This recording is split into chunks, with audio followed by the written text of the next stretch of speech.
going into an election, which the NDP has now said will be in February or March if he does not go, with a leader who is minus 43, according to the latest Abacus poll. What can you convey to Canadians watching tonight about your sense of whether or not caucus wants the Prime Minister to stay or go?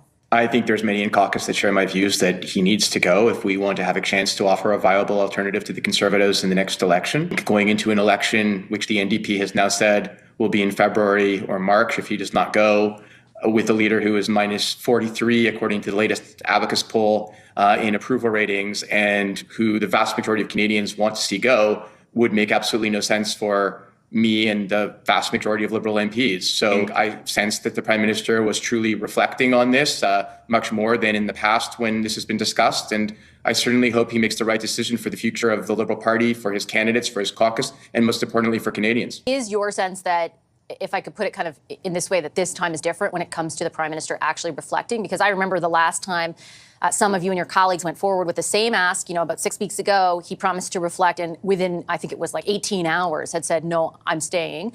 He hasn't made the same pronouncement publicly, but last night he certainly didn't sound like someone who was going. Do you believe this time is different? So I'm sure he's going to put on the air that he's staying until he actually goes.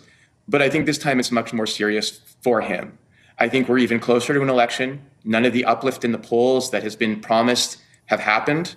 Indeed, the country has turned more and more against him. I think if he's on the ballot, for many Canadians, the only ballot issue will be, do I want Justin Trudeau to stay Prime Minister? Their answer will be no, and they will vote against Liberal candidates who deserve to be re-elected. It will be much more difficult for us to make the case that we are a credible alternative to the Conservatives, as Canadians want change. And for Canadians, he's more of the same. So again, we have a choice. I think this is a precipice for the Liberal Party. We can go into the next election with a different vision, a more centrist vision, in my view, a hopeful vision, and one with a different leader who conveys a different message. Or we can go into a very soon election with Justin Trudeau, and I don't think that's in the best interest of anybody. Wayne Long wrote a letter to put to caucus today in which he argues essentially, and we'll speak to him a little bit later on, but essentially silence is complicity. That if you aren't speaking out, then you're kind of going to be part of the problem. Do you think that's true? Look, I mean, I encourage at this point, like, again, I didn't come public until this week, until Christia's letter. But I think that was a clarion call to Liberals to act. And I think that really, if my colleagues, many of whom have come to me and said, oh my God, he needs to go. If they don't say so to him, how is he supposed to know that? It'll be up to them if they want to go into an election. Right now, we heard from Peter Julian. We heard from Jagmeet Singh. The NDP, wants will vote non-confidence in February or March if Justin has not left. And the people that are the happiest about it would be the Conservatives and the Bloc. They're the ones that are the most upset about what's happening this week. If you listen to Poilievre, if you listen to Blanchette, the one thing that would upset them doing well in the next election is the Liberals making a leadership change. So they are the ones who are the most adamantly against him going. They're the ones that want him to stay, which should make every Liberal in this country give pause, because clearly the people that are running against us want him to stay. Everybody should be thinking about that.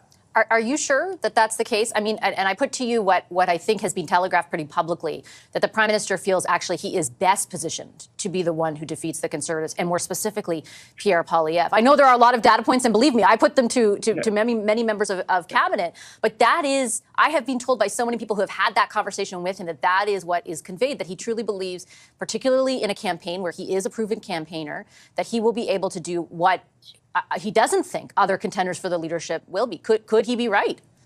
No. I've listened to my constituents. I've traveled across the country in my capacity in Jewish and fair affairs and anti-Semitism. I've listened to Canadians across the country, and many Canadians have tuned him out. Many people who are Liberals tell me every day they want to vote for a Liberal candidate, but they don't want him to be the Prime Minister. And as a result, they're having a tough time voting for the Liberal candidate. And I think, again, you see from the actions of Poilievre, you see from the actions of Blanchette that they want to run against Trudeau. And you understand why. When you look at every data point, every poll, it's not like there are any polls that show the contrary. I think the poll this week that Abacus did was that 19% of Canadians wanted him to stay and 67% wanted him to step down.